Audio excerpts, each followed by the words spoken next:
I've been training and fighting Muay Thai in Thailand for the last 5 years, and I've seen dozens of people have their first fights here. Some have gone well, others not so well. So here are 5 mistakes I commonly see. So if you're planning to train and fight in Thailand, you won't have to make the same mistakes and you can give yourself the best shot of winning your fight here.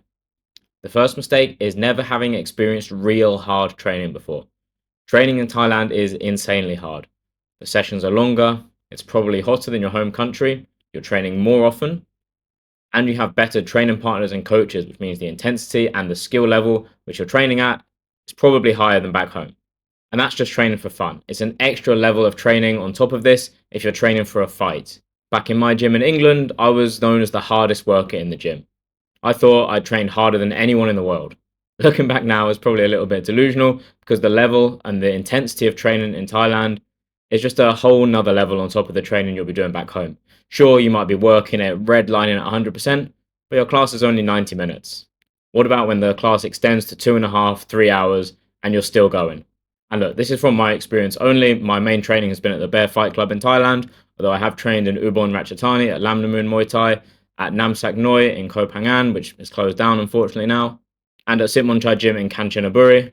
So I do have a little bit of training at other gyms, but the last 5 years has been at the Bear Fight Club in Chiang Mai, so that's based on my experience mostly training here. Other gyms may be different, maybe their training is more chill, maybe they go a little bit easier on you, but I never understood the phrase train hard, fight easy until I trained here. You will be pushed close to breaking point in training and beyond for some people, but trust me, you will rather step in the ring, know that you've given absolutely everything to training, than your trainers go easy on you, let you skip the run, let you take a day off here and there, and step in the ring thinking, God, did I do everything possible? Trust me, your trainers know how to push you to get you in fight condition. And that brings me on to point 2, is thinking that you know better than your coaches. People come here and they say, I want to fight, but I don't run because running is bad for your knees, or I need to taper and stop training 1 week before the fight.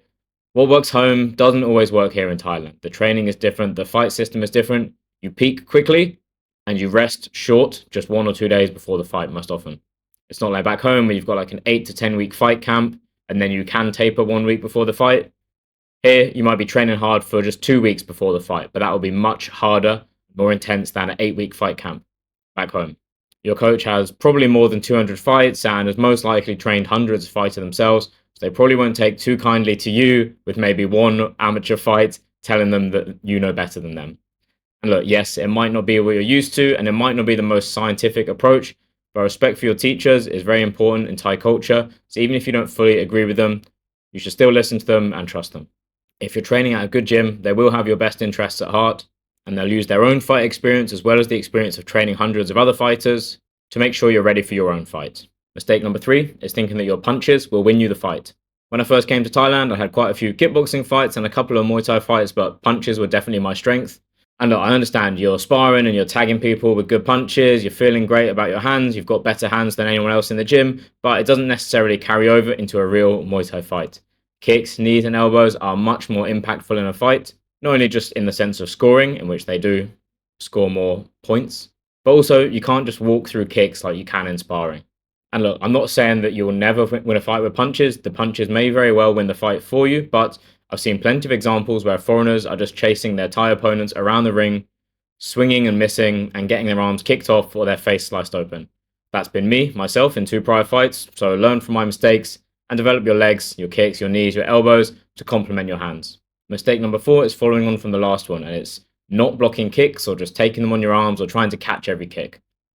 In sparring, you've got shinies, shin pads on, and you can take a few leg kicks, especially if you're not going that hard. It doesn't really hurt. You can just kind of walk through them.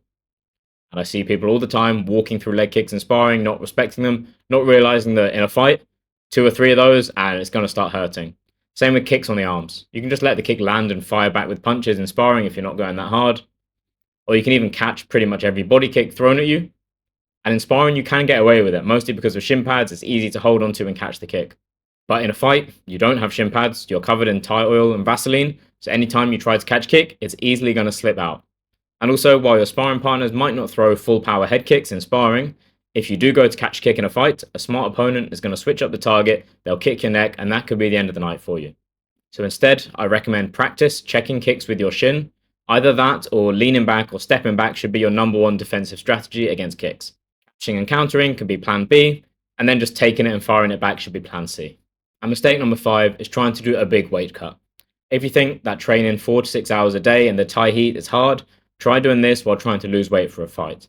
It's a whole other level of physical and mental challenge to endure this training whilst you're on low calories. This is one example where the Thai style approach works best. They don't really diet in the Western sense of the word from what I've seen across fight camp. They just maintain a pretty lean walk around weight and then control their food a little bit more from 2 weeks out from the fight and then do the weight cut in fight week.